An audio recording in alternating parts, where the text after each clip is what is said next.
forward. Okay, thank you very much. NHS Performance Report, Barbara. Thank you, Chairman.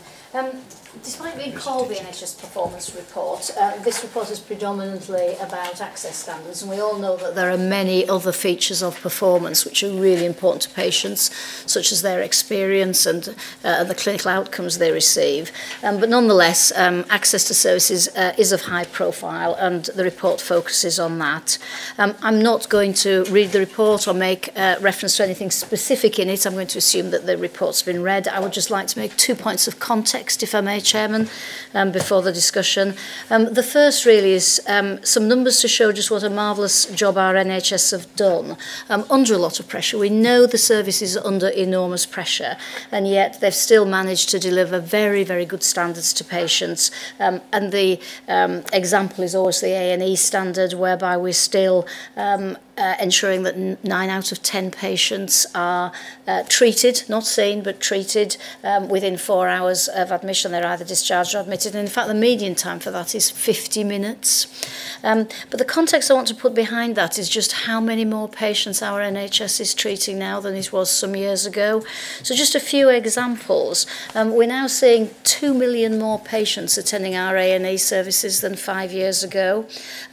Roughly 250,000 more emergency admissions than just 2 years ago. And in terms of our routine operations and procedures, 500,000 more, 1 million more operations and procedures than 5 years ago, and 500,000 more than a couple of years ago. So our NHS is actually delivering care, outpatient care, planned care, routine care for something like 320,000 patients every month. 15% more ambulances arrive at emergency situations than did 5 years ago, and 8% more ambulances arrive at emergency situations than did 2 years ago, and a staggering increase of 400% in the number of 111 calls that we're now taking compared to 2012. So 12.5 million patients now actually accessing this year NHS 111. So I think really want to just use this report to pay tribute to the NHS staff and say that actually those are amazing figures, you know, in times of economic constraint, that we've managed to see and treat many more patients who need our care. So that was my first point of context.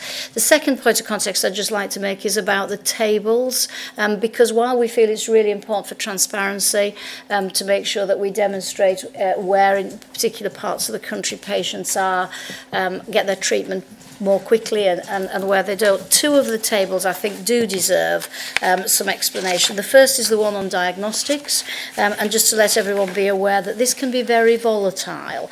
You know, there's a trust or a health economy which normally provides good services can have problems suddenly with a big piece of equipment or a small number of staff, which can suddenly change these numbers quite quickly. So I think they have to be treated at any point in time. And then context for the 62 to urgent cancer referral centres. Many of the organisations that we see with the low numbers, they are complex tertiary centres. So they are seeing the patients with the greatest need, often who have been referred from other local hospitals. And these organisations have only received the patients towards the end of that period. So I just think it's really important that if we're putting these in the public domain, we put that context behind them. Yes, thank you. Those are very valuable caveats for us. Comments? Kieran. I agree with you. Performance-wise, it's fantastic. I think the doing bit of the NHS has done an amazing job. Does the thinking bit of the NHS really understand why we're seeing additional people? What are their characteristics? What decisions are they making? What the behaviours are? Do we have the right level of analysis behind that? And if not, can we have it, please? I think we have a broad understanding of the main categories. People are getting older, they live with many more conditions, the health service is much better able to do things for patients, there are many more treatments that are available.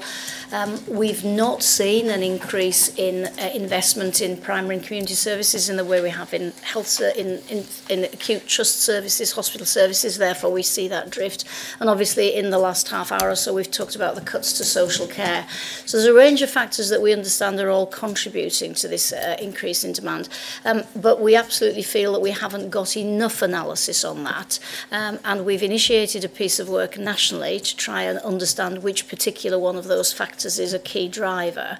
But that's not to underestimate the need for that to be done in detail locally as well, because what we do see is an enormous variation in some of these numbers when you drill into them locally, into the changes in demand for both urgents and electives. Yeah, because I guess if in other sectors you'd say actually this is the kind of measurement you're doing all the time because your population is different to the place next door. They're different this year to the 6 months ago, and they'll be different again in 6 months' time.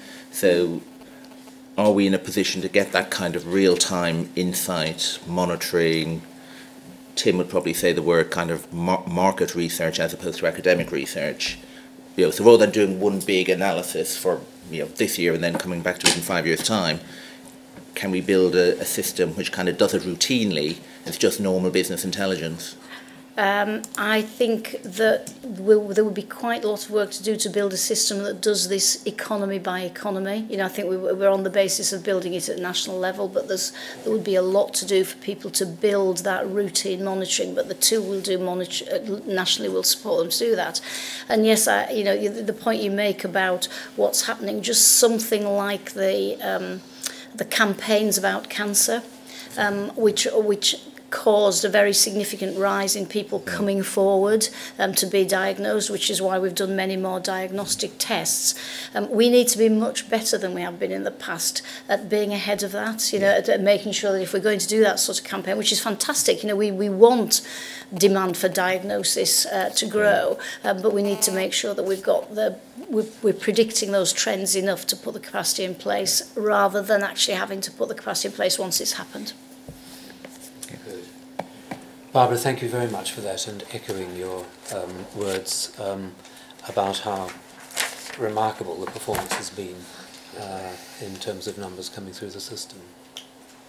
Right, thank you very much. May we move on then, please, to the next report. Barbara, it's back to you on emergency preparedness, resilience and response. Thank you, and again I know that the board members will have read the paper, but if I can emphasise, I think this is a really important paper. It is one of NHS England's most critical functions to make sure that the NHS is prepared for any emergency. Fortunately, it's one where most of what we do is preparation and it is rarely needed. So I think the paper does two things, I hope. I think the most important thing is it asks whether it provides sufficient assurance to you as a board that the function that we perform on behalf of the NHS is adequate. I think there are a number of pieces of evidence here which give good assurance. I think that the auditor's internal audit report on this is very reassuring, but I think the wider range of assurance that we do cross-government with this, I think the evidence is there. And I would like to commend the team that does this for that. The report also just reports on the activity this year. It has been a very busy year for actually having incidents.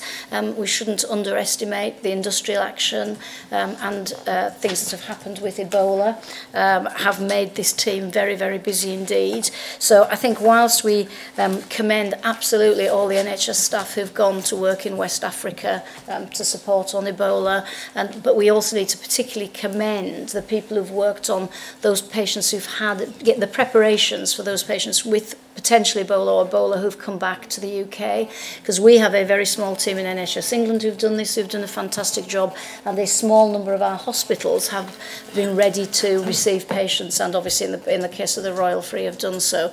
So I think this report is, it's a testament to how well that's been done, and hopefully gives you adequate assurance that across the broader range of emergency planning, we can meet our statutory duties and the report that we will need to make to the Department of Health.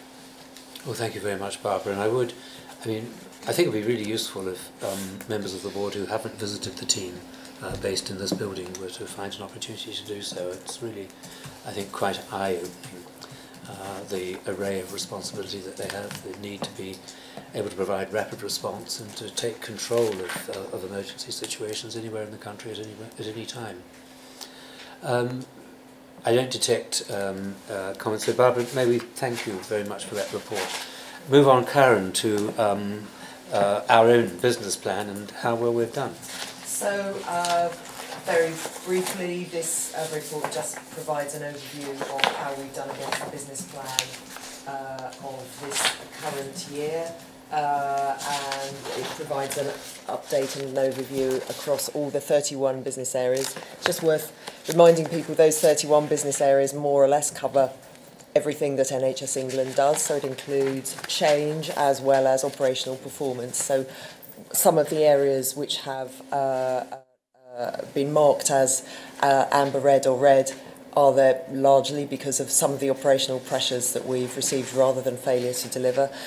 There has been a lot of very successful delivery underpinning all of the 31 business areas. I wasn't going to say anything more about that or the major programmes or the corporate risks. I just wanted to assure you that we are providing good assurance through all of those programmes and through our monthly risk reporting, which obviously addresses risks as they affect our corporate delivery. That was all I wanted to say. Well, thank you very much. And those final comments remind us that this isn't, as it were, a sort of end-of-year report. It's something that's been tracked consistently through the year, through Ed's committee and also through reports to the main board. I love seeing charts where there are patches of green because that's quite an innovation and very welcome. I know that what we then do, of course, is wipe out those risks and concentrate on the red ones, which is the proper process of evolution. Right, on the basis that there are no further comments on there, can we thank you, Karen, for that report that we received and note. Paul, now we turn to the consolidated financial report. Over to you. Malcolm, I'll keep this very brief for two reasons, one of which is that whilst I welcome the wisdom of the board on all financial matters, given that we've got 3 working days left in 14-15, my time to implement such wisdom is probably fairly limited. And the other thing to say is that we talked about this at quite some length at month 8, and in fact the only thing that's changed since month 8 in any substance is something I foresaw at that time, which is the slower pace of clearing the continuing healthcare legacy claims, which has led to the release of some of the money that we provided to CCGs to settle those claims during 14-15 to the tune of about 150 million, and as you can see, that's worked its way through into the financial numbers for this year. Clearly the big question we are working on at the moment is, does that lead to additional expenditure next year, which would give us a further problem in a year in which we've got significant challenges as it is, or is there an indication that actually the rate of settlement is lower than we had anticipated, and therefore there is no such adverse impact. But broadly speaking, I can reassure the board we are landing the jumbo jet more or less on the postage stamp. The 0.2% variance that you can see on the charts here is pretty close to a point landing.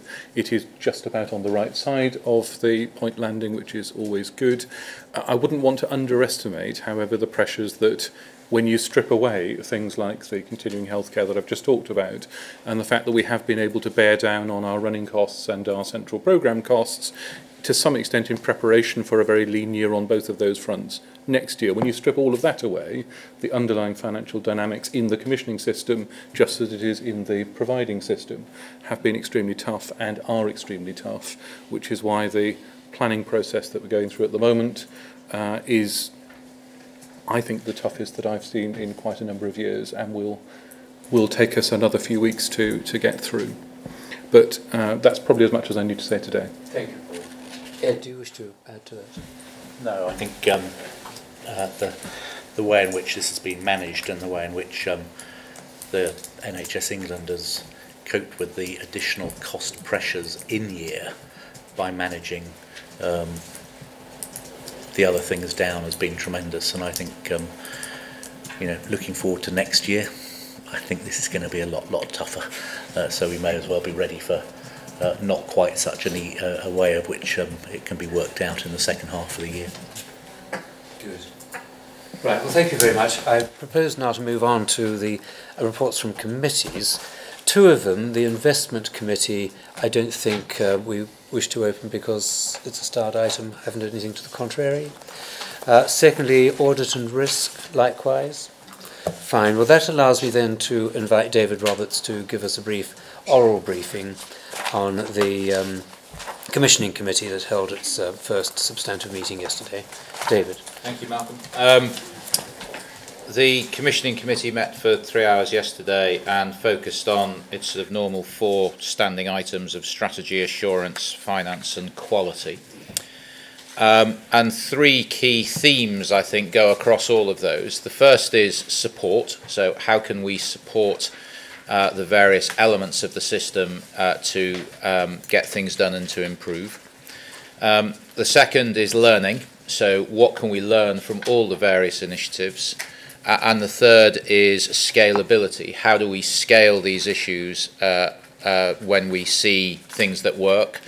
And those 3 themes, I think, will be perennial themes in the way the committee thinks about and operates and fulfills its mandate. There was an awful lot that we did, so I'm more than happy for board members to take more detailed observations and thoughts and questions and requests for more information outside of the board. Under strategy, we started with the new models of care. Ian's broadly covered that earlier. I think the comment we would make there is just to re-emphasise that we are focused on what are the critical barriers to getting these models of care up and running and how do we solve them, and secondly and critically, what do we learn and how do we turn them into scalable operations. We then had a conversation around primary care, which fell into sort of broadly 3 categories. Co-commissioning, which again Ian covered earlier, and I think our comment there was really about sort of evaluation and learning, and we have asked that we use the sort of the regional teams to understand the nature of conversations and decisioning that's being taken in this of the co-commissioning and joint commissioning areas, again to see what we can learn and see how those arrangements are working. We then had a conversation about where next, if you like, in terms of co-commissioning, and I think that inevitably takes us into some of the other areas of NHS England's responsibilities, and I think there is a drive for place-based commissioning offset against the capacity and just sheer change agenda that a number of the CCGs in particular are operating under. So that's going to be a balance, I think, going forward. The third thing that we looked at was under primary care was the a decision around the investments under the Prime Minister's sort of second phase of the Challenge Fund, and also the money that was made available to support greater infrastructure change within primary care. And we approved both the approach and the principles of how that was done. And again, sorry to repeat, but what we want to understand is with those, the first wave of that investment, which is quite material, sums of money, what can we learn, how can we see and shape and improve going forward? I think standing back from all of that, we asked ourselves a question, so what do, with some quite significant interventions across many different, whether it be new models of care in their differing dimensions, whether it be the Prime Minister's Challenge Fund, whether it be co-commissioning, when you stand back and look at all of this, what does the map look like? And actually, how can we see not just whether each one in isolation is proving to be successful or otherwise, but also how do they multiply, the multiplier effect in economic terms, how do they multiply, and can we see the benefits scaling or not, as the case may be. So we've asked, and Barbara and Ian have taken a challenge away to look at the map and also to start to see, can we create maybe local areas, regions where we do put multiple elements of change in to see how that impact scales or otherwise. We then also briefly reviewed Manchester and asked ourselves the question, what does this mean for clinical commissioning? What does it mean, for commissioning more broadly? And I think the conversation there was, again, how do we support, how do we learn?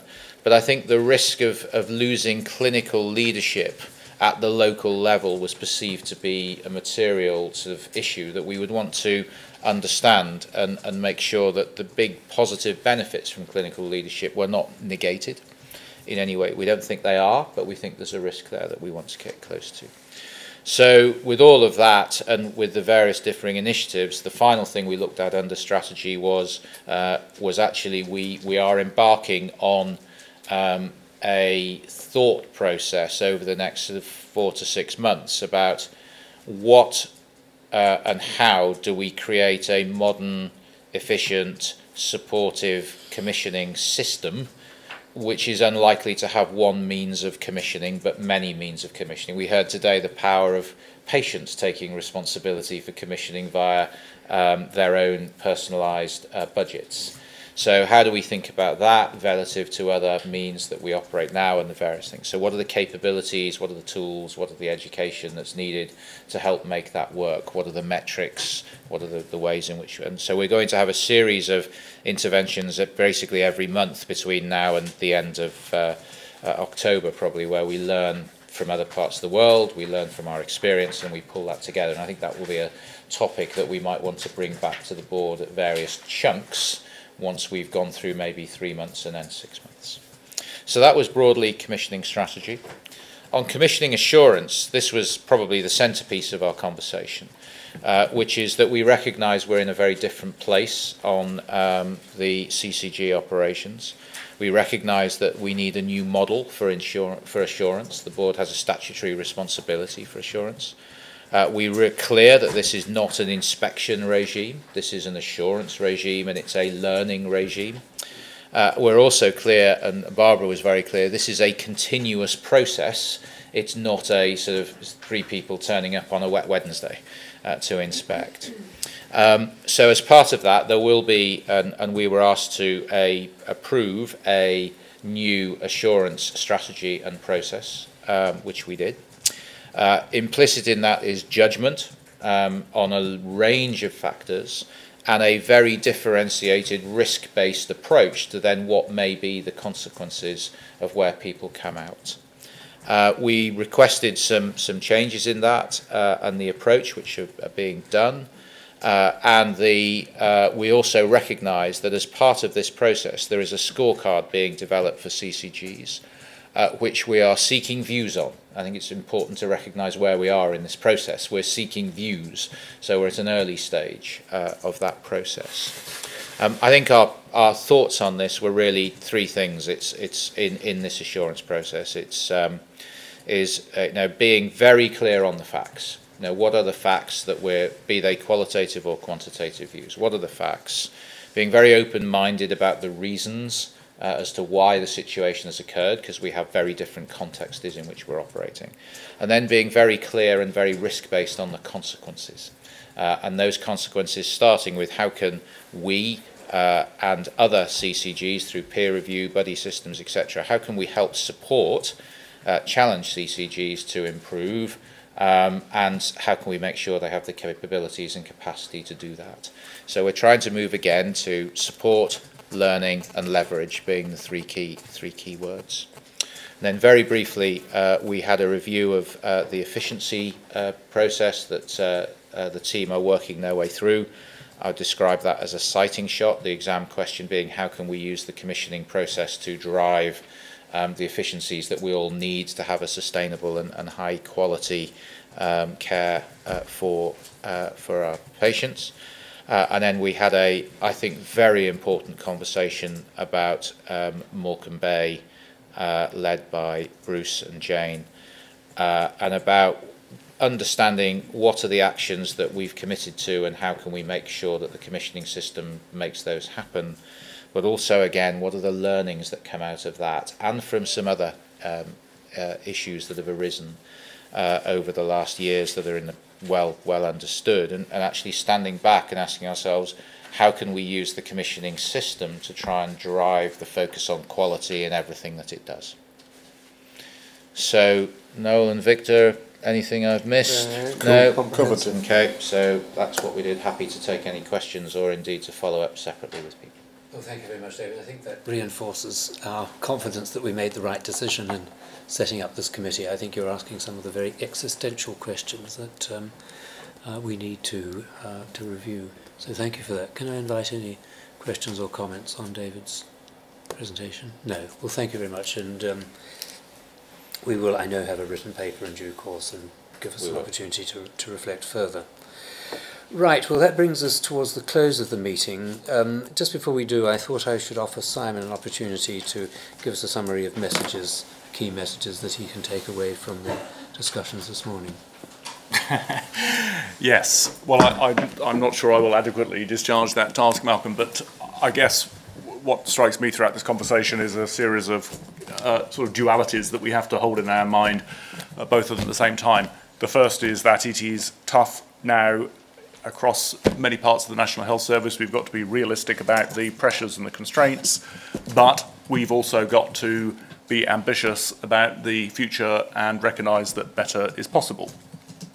We've got to make the case for a comprehensive, adequately resourced National Health Service, but we've also got to recognise that we are not going to be able to spend our way to the future on the existing ways of delivering services, and so the time to get going with the agenda that we have set and which is broadly agreed is now. We know what that playbook looks like. We know what the big debates are that we've got to land, the health and social care discussion that we've had, the service redesign discussion, whether it be genomics or vanguards or the use of technology. We know that the efficiency agenda needs to be landed and mapped very carefully, which we are doing with all of the other national bodies in the National Health Service, as well as the partners in CCGs and local government and providers. And so it's obviously a huge agenda. For all the reasons that Barbara set out, the Health Service has actually done incredibly well over the course of not just the last 3 months, 6 months, year, but beyond. So we've got an enormous amount to be proud of. But as a former health secretary used to frequently quote Gramsci when he said, it's combining the pessimism of the intellect with the optimism of the will. There could have been no more elegant summing up than that. That's what we decided this morning. That's what we did. So thank you very much for that.